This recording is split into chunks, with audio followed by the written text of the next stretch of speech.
all. Good morning to everybody. Welcome to our channel. Vardhini Classroom. మనం previous class discuss చేసాము already. Helping verbs or auxiliary verbs అనేటువంటి am, is, are, was, were, have, has, had గురించి. అది continuation అండి. ఇప్పుడు మన class వచ్చేసి previous క్లాస్లో మనము ప్రెసెంట్ టెన్స్ ఎలా వాడతాము, am, is, are ఎక్కడెక్కడ వాడతాము, సబ్జెక్టివ్ ప్రొనౌన్స్ మారినప్పుడు am, is, are ఎక్కడ వాడతాం డిస్కస్ చేస్తాం కదా.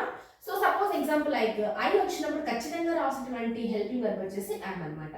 అలాగే హీ, షీ, ఇట్ ఆ సింగులర్స్ వచ్చినప్పుడు రాసిన హెల్పింగ్ వర్బ్ వచ్చేసి ఈజ్. అలాగే ప్లూరల్స్ అనేటువంటి యూ కానీ అండ్ వి కానీ దే కానీ ప్లూరల్స్ కానీ వచ్చినప్పుడు వచ్చిన హెల్పింగ్ వర్బ్ వచ్చేసి ఆర్. సో ఇవన్నీ కూడా మనకి ఎప్పుడు వస్తాయండి, కేవలం ప్రెసెంట్ టెన్స్ లో మాత్రమే వస్తాయి.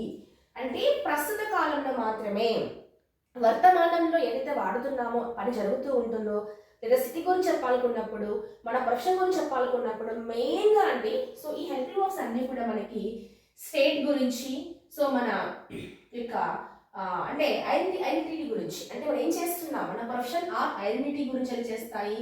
అదేవిధంగా మన నేచర్ గురించి తెలియజేస్తాయి, అదే మన క్వాలిటీ గురించి తెలియజేస్తాయి, అదేవిధంగా మన పొజిషన్ గురించి తెలియజేస్తాయి. అంటే మనం ఏం కలిగి ఉన్నాయి వాటికి తెలియజేస్తాయి అనమాట. వీటిలో ఆల్రెడీ మనం వీటి గురించి డిస్కస్ చేస్తాం కదా, am, is, are. నెక్స్ట్ ఇప్పుడు పాస్ట్ టెన్స్ ఏం వాడతాము. సో పాస్ట్ టెన్స్ లో వాడేటువంటి వాస్ వాళ్ళ గురించి మాట్లాడతాం. ఓకే, సరే. ఇక్కడ వాస్ వాళ్ళ గురించి డిస్కస్ చేసినప్పుడు వాస్ వర్ అనేటివి కూడా వన్ టైప్ ఆఫ్ మనకి హెల్పింగ్ వర్బ్స్ మాత్రమే. ఈ హెల్పింగ్ వర్బ్స్ అనేటువంటి వాస్ వర్ ఎప్పుడు కూడా మనం పాస్ట్ టెన్స్ లో వాడతాము. So these are always used in the case of a past tense. మరి ఎప్పుడు ఏం వాడాలి అంటే, సో వాస్ అనే ఈ యొక్క హెల్పింగ్ వర్బ్ వచ్చేసి మనము సబ్జెక్టివ్ ప్రొనౌన్స్ అనేటువంటి ఐ, నేను, హీ, షీ, ఆర్, ఇట్ ఆ సింగులర్ నౌన్స్, అంటే అన్ని రకాల సింగులర్ సబ్జెక్ట్స్ కి మనం వాడినటువంటి హెల్పింగ్ వర్బ్ వాస్ అనేది పాస్ట్ టెన్స్ లో వాడతాం అనమాట. ఓకే, అదే విధంగా వర్ అనే హెల్పింగ్ వర్బ్ ని పాస్ట్ టెన్స్ లోనే ప్లూరల్స్ అనేటువంటి you, we, they and plurals వాడుతూ ఉంటాం. అంటే సపోజ్ ఇక్కడ చూడండి, వాస్ అంటున్నప్పుడు ఐ వస్తుంది కదా. So I was a student అంటే ఏంటి, వాజ్ అని వచ్చిందంటే నేను గుర్తుపెట్టుకోవాల్సిన విషయం వచ్చేసేసి, సో చూడండి, I was a student. So నేను గతంలో ఒక విద్యార్థిని చెప్తున్నాం. అది వాజ్ అని మీకు వచ్చిందంటే గుర్తించాల్సిన విషయం ఇది. Spelling about the past tense అని, గతంలో చెప్తుంది అని. So he was a student, she was a student, she was a home maker. గతంలో ఆమె ఒక ఇల్లాలు, home maker. So now she is a politician చెప్తాం. ఇప్పుడు షీ ఈజ్ అని ఎప్పుడు వస్తుంది, ప్రస్తుతం అలా. So he was, she was, it was, Rama was, Sita was or I was చెప్తూ ఉంటాం అనమాట. మీకు సెంటెన్స్ ఫార్మేషన్స్ అన్ని కూడా నెక్స్ట్ డేలో మీకు స్పోకెన్ ఇంగ్లీష్ డిస్కస్ చేస్తాను. అంటే ఏం చేస్తానంటే, వన్ డే వచ్చేసి ఇలా బ్లాక్ బోర్డ్ టీచింగ్ ఉంటుంది అన్నమాట గ్రామర్ గురించి. దీనికి సంబంధించిన సెంటెన్సెస్ అన్ని కూడా నెక్స్ట్ డేలో మనము స్పోకెన్ ఇంగ్లీష్ క్లాస్లో డిస్కస్ చేద్దాము. ఇలా డే బై డే వచ్చేసి వన్ డే గ్రామర్ ఉంటుంది, వన్ డే వచ్చేసి స్పోకెన్ క్లాసెస్ ఉంటాయి అనమాట. సో నెక్స్ట్ రండి, వారు అంటున్నాం కదా. సో యు అనే దాన్ని మనం ఇక్కడ సింగులర్ గా వాడతాము, యాజ్ వెల్ యాజ్ ప్లూరల్స్ గా వాడతామండి. రెండు విధాలుగా వస్తుంది, అంటే నువ్వు వస్తుంది, అలాగే మీరు అని కూడా వస్తుంది అనమాట. Okay, so you are a student, you were a student అంటున్నాం. అంటే నువ్వు గతంలో ఒక విద్యార్థి అని. Now you are a doctor or now you are a teacher చెప్తూ ఉంటాం అనమాట. అదేవిధంగా వి అంటున్నాం, we were playing. So last year by this time అనొచ్చు అనమాట. అంటే లాస్ట్ ఇయర్ ఈ టైం మేము ఆడుతూ ఉన్నాము అని, లేదా లాస్ట్ ఇయర్ ఈ టైంకి మేము ట్రావెల్ చేస్తూ ఉన్నాము చెప్తున్నప్పుడు కూడా we were travelling by this time last year అని చెప్తాం అనమాట. అలాగే they were eating. So they were eating అంటే వాళ్ళు తింటూ ఉన్నారు నిన్న, గతంలో, లాస్ట్ నైట్ అని కావచ్చు అని చెప్తూ ఉంటాం అనమాట. సో ఇదంతా కూడా మనకి పాస్ట్ టెన్స్ తెలియజేస్తుంది. పాస్ట్ టెన్స్ లో వచ్చే హెల్పింగ్ వర్బ్స్ వాస్ వర్ అనేటివి depending upon the subjective pronouns. Singulars కి అయితే వాస్ వస్తుంది, ప్లూరల్స్ కి అయితే వర్ వస్తుంది. Okay, next coming to the have, has, had అండి.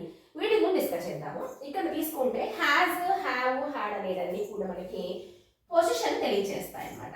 అంటే మనము వాడుతున్నటువంటి హెల్పింగ్ వర్బ్స్ లో ఉన్న హ్యావ్, హ్యాస్, హ్యాడ్ అన్ని కూడా మనకి కలిగి ఉన్నది, కలిగి ఉన్నాము అని చెప్పాల్సి వచ్చినప్పుడు మనము దీన్ని వాడుతూ ఉంటాము. మరి హ్యాస్ అని హెల్పింగ్ వర్బ్ ఎప్పుడు వాడతాము అంటే, కేవలం సింగులర్స్ అనేటువంటి హీ, షీ, ఇట్ ఆ సింగులర్స్ వాడతాము. సింగులర్స్ అంటే వీటిలో ఎనిమల్స్ రావచ్చు, లేదా నేమ్స్ రావచ్చు, ఏమేమి రావచ్చు అండి, Rama, Sita, or cat, dog, అలా ఏదైనా సరే. కేవలం ఒక్కటి మాత్రం తీసుకుంటే మనం వాడేటువంటి హెల్పింగ్ వర్బ్ వచ్చేసి హ్యాస్. ఎప్పుడు కలిగి ఉంది అని చెప్తున్నప్పుడు అనమాట. హ్యాస్, హ్యావ్, హ్యాడ్ అంటే వాటిలో కూడా హ్యాస్ అనేది ప్రస్తుతం. So it is telling about only the present tense.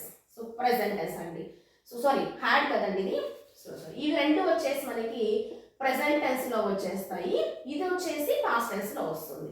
మనకి ఏ విధంగా అయితే వాజ్ వాళ్ళు పాస్ట్ టెన్స్ లో వచ్చాయో అదే విధంగా హ్యాడ్ కూడా మనకి పాస్ట్ టెన్స్ లో వస్తుంది. మరి హ్యాజ్, హ్యావ్ ఎప్పుడు కూడా మనము ప్రెజెంట్ టెన్స్ లో వాడాలి. మరి ఫ్యూచర్ లో ఏం వాడాలనొచ్చు మీరు. ఫ్యూచర్ లో వాడటం ఎప్పుడు కూడా will have and shall have వాడతాం. Will have and shall have వాడతాం, కానీ విల్ హ్యాజ్, షెల్ హ్యాజ్ రాదని గుర్తుపెట్టుకోండి. Will have or shall have వాడుతూ ఉంటాం అనమాట.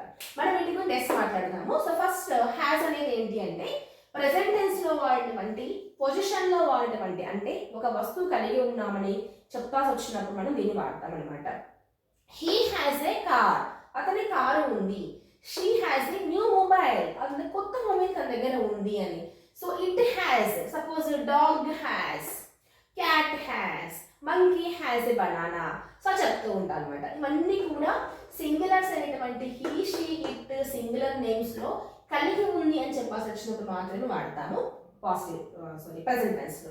అదేవిధంగా మనకి ఇక్కడ తీసుకున్నట్లయితే హ్యావ్, ఇక్కడ తీసుకున్నట్లయితే హ్యావ్ కదా. హ్యావ్ చూడండి, హ్యావ్ తీసుకున్నట్లయితే హ్యావ్ లో ఎప్పుడు కూడా మనకి ప్లూరల్స్ వస్తాయి అనమాట. యూ హ్యావ్, యూ అనేది చెప్తున్నప్పుడు మీకు, సో యూ అనేది మనకి సింగులర్ ఇండికేట్ చేస్తుంది, అదేవిధంగా ప్లూరల్ ఇండికేట్ చేస్తుంది అనమాట. యూ అంటే నువ్వు వస్తుంది, మీరు కూడా వస్తుంది.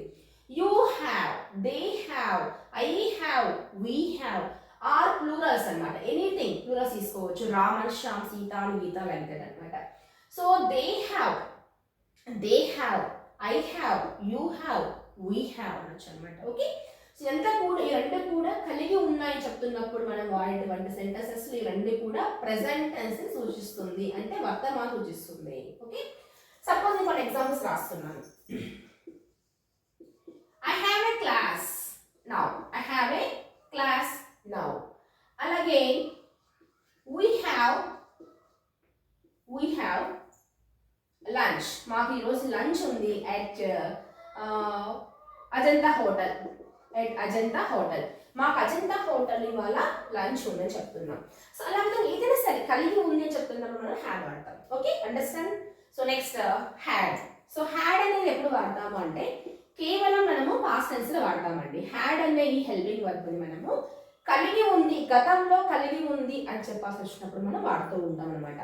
ఇక్కడ సబ్జెక్టివ్ ప్రొనౌన్స్ అనేది ఏది వచ్చినా సరే, like I, you, we, he, she, it, he, they, singulars ఆ ప్లూరల్స్, ఎనీథింగ్ మీరు ఐ నుంచి మొదలుకొని ఏ తీసుకున్నా కానీ there is no change. Past tense లో కలిగి ఉన్నారని చెప్పాలంటే ఈవెన్ నేను, నువ్వు, మీరు, వాళ్ళు, అతను, ఆమె ఇలా ఏం తీసుకున్నా కానీ వచ్చే హెల్పింగ్ వర్బ్ వచ్చేసి హ్యాడ్ మాత్రం వస్తుంది.